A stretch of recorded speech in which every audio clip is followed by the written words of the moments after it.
Hello, my anchor friends. Nice to see you again. It's a sunny day outside. Let's start by clap your hands, clap your hands, clap them just like me. Tap your knees, tap them just like me. 2, touch your shoulders, touch them just like me. And clap your hands, and quiet, let them be. Today, we're going to go straight to our story. I'm going to be telling you the story of 7 blind mice. This is a story about 7 little mice. I'll show you this little guy here. He's Yellow Mouse. You'll notice something very unusual. He has the normal tail, he has the normal ears, he has a really good sniffer, but he has no eyes. All of these mice, green mouse, blue mouse, red mouse, orange mouse, they all have no eyes. They are blind. It's like if you cover your eyes like this, you can't see anything. They can't see anything, but their sniffers work. They have very good sniffers, except for Purple Mouse. If you look at Purple Mouse, he had a bit of an accident with a cat, and he sort of had some surgery, and his nose is clipped together with a paper clip. Poor Purple Mouse. Everyone looks after him. Okay, let's start our story. These mice, they ate together to protect themselves from enemies. They slept together just like this in a circle. They hunted for food together.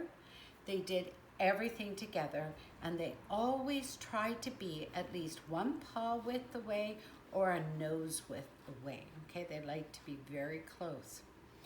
One day, something new came into their neighborhood. This is it. It was very mysterious.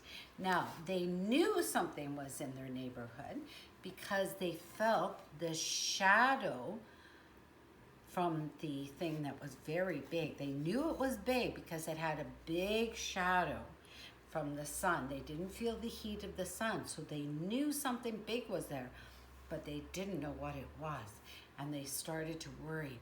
Was it something that would eat them? Was it something that would steal up and scare them in the night? They were very worried.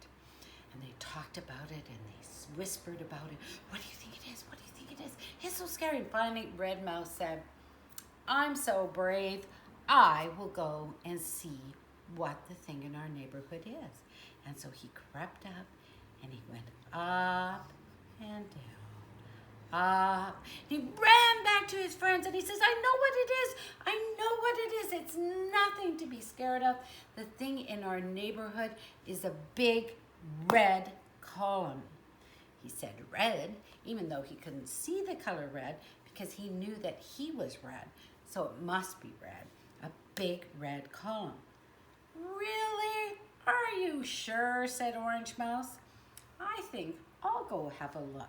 Now the Red Mouse had been so brave, so Orange Mouse went over here, climbed right up higher than Red Mouse had gone. Oh, whoo, phew, hey, this is like a ride. This is great. He ran back down to tell his friends. He said, hey, don't worry. It's nothing that's going to eat us. It is a big orange fan. It's just a fan. And we can cool ourselves off in the hot, hot sun. Well, now that it wasn't so dangerous, Yellow Mouse decided that he would go and have a look. He went over this way, climbed up.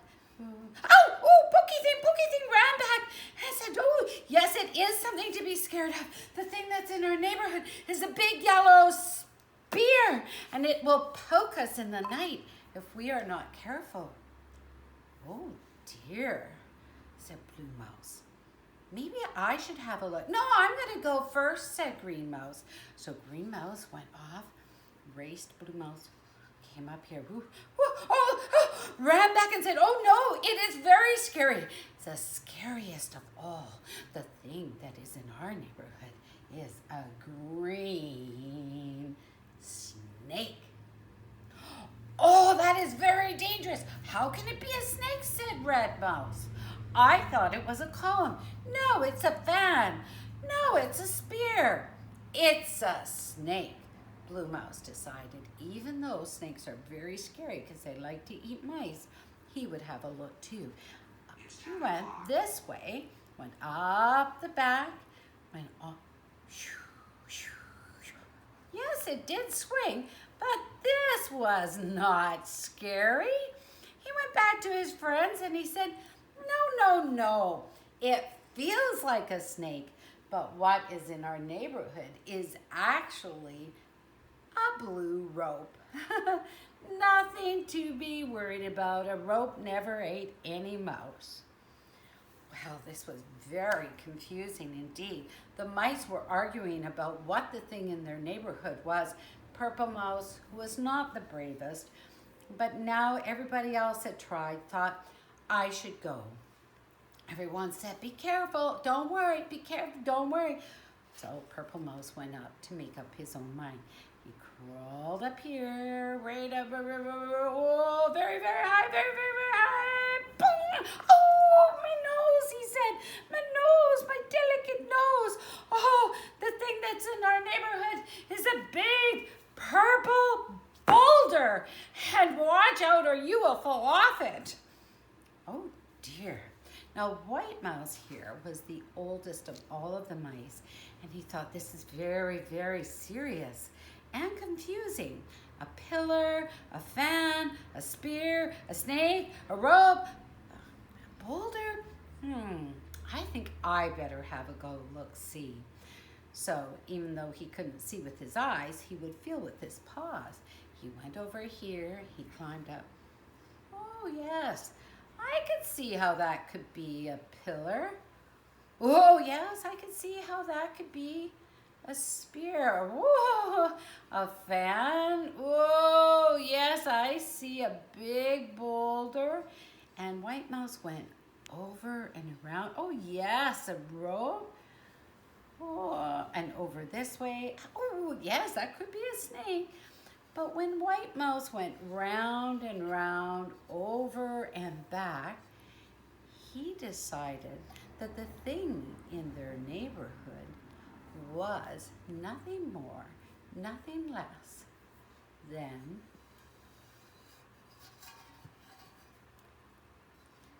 an elephant. For the elephant had all the things that the mice were talking about. Let's open up and see.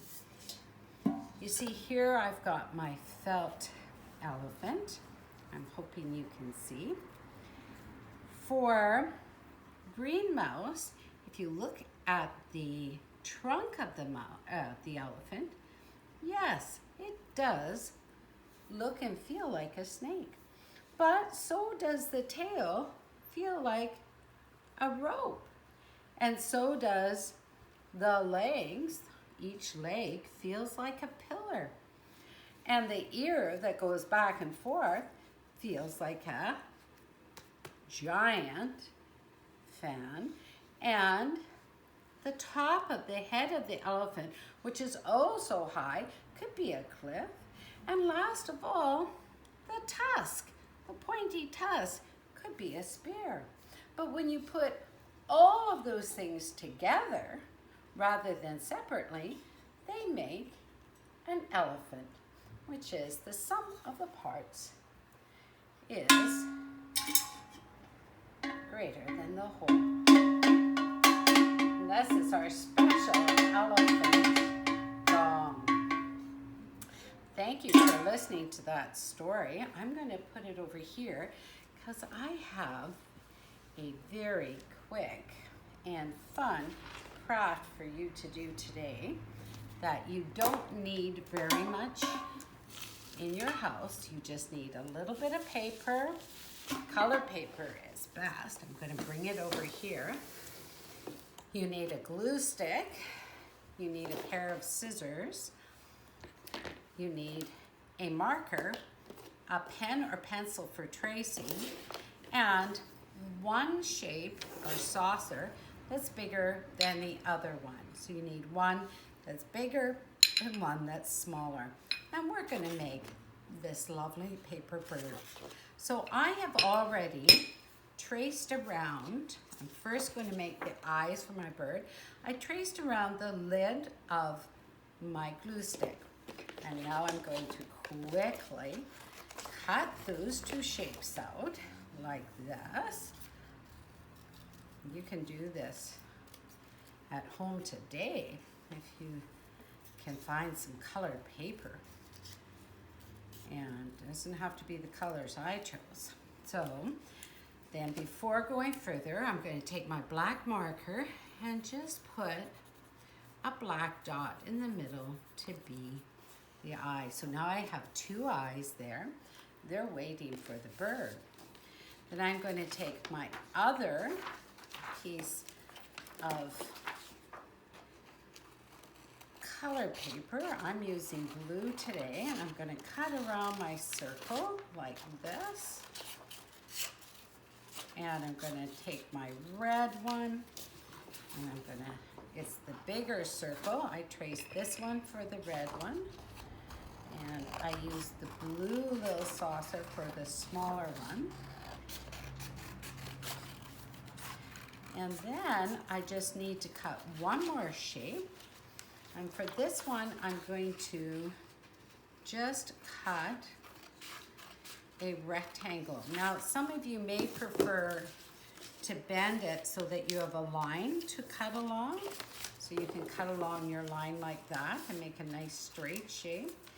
And I'm going to make a rectangle like this. So now I've got everything I need. I have my red circle, my blue circle, my two eyes, and I have what's going to be my tail and my beak. First, I'm going to bend that red circle exactly in half. Then I'm going to bend my blue one in half and give it a good fold. Then I'm going to take this long rectangle, make sure I have taken the rectangle and folded it in half. And then I'm going to, on the bendy part, I'm going to cut from the bendy part to the end like a triangle. And that's going to be my beak and my tail. And now I open up my glue stick. And first, I go on the inside of my small circle, and I put that right on the fold and towards the back end of my red circle. That's going to be the wing. And now I'm going to put on my tail. I'm just going to glue the end that's not pointing, so that end. And I'm going to turn my circle inside out and put it right in there.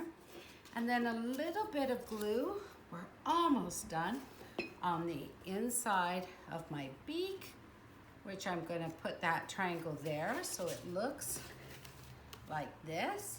And then I'm going to fold it over again, give it a nice press. And now it's time to put on my two eyes. I'm going to put a little bit of glue on this eye and a little bit of glue on the other one. And oops, I have a runaway glue there.